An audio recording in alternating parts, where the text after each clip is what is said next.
Let me introduce you to a new character. You may not be familiar with Wellington Boone. He's the sort of anti-gay pastor who laments that he can no longer call gay people faggots, and he suggests putting all sodomites on an island to see how long such a society can last. A few years ago, Boone recalled that when he was a young person, he and his friends used the words faggot and sissy all the time to refer to people who didn't stand on principle, and he really looked back with sort of rose-colored glasses very admiringly at that time. So obviously, he was given a speaking slot at the Family Research Council's Watchmen on the Wall conference, where he declared that accepting gay rights is a sign of God's judgment on this nation. Now, if you're watching the video, I'm going to play it for you. Pay attention to the couple that pops up on the screen about 15 seconds in, where the woman is nodding and kind of like she's in a full body nod with her shoulders and stuff. And then a man seems so overcome with emotion by the anti-gay rhetoric from Wellington Boone that he starts blinking his eyes like crazy. Now, if these two individuals are suffering from some kind of medical ailment, then I don't mean to make fun of them. My first watch of this suggested that they were just so into what Wellington Boone was saying that they had these physical reactions. Let's take a look here.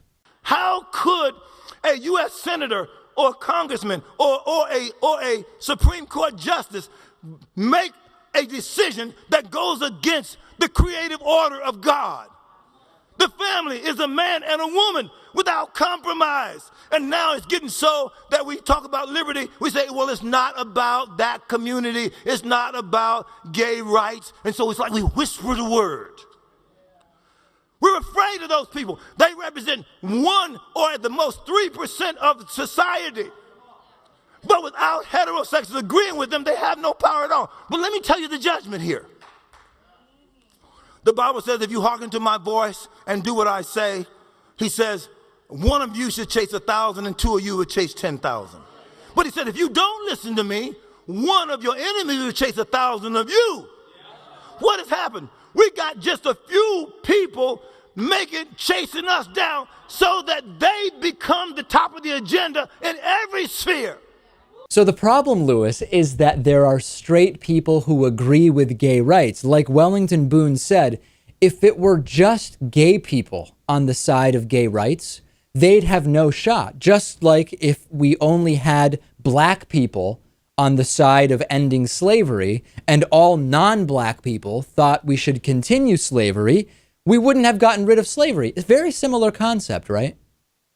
It's the exact same concept. Yeah, this guy is quite a character. I'm surprised this is the first time he's popped up on our radar. I know, me too. I really regret that because this is years of entertainment that we may have missed out on. Yeah, but I'm sure we haven't heard the last of Mr. Boone. Very charismatic. I mean, I understand why he pulls people in and why they are so fixed on what he's saying.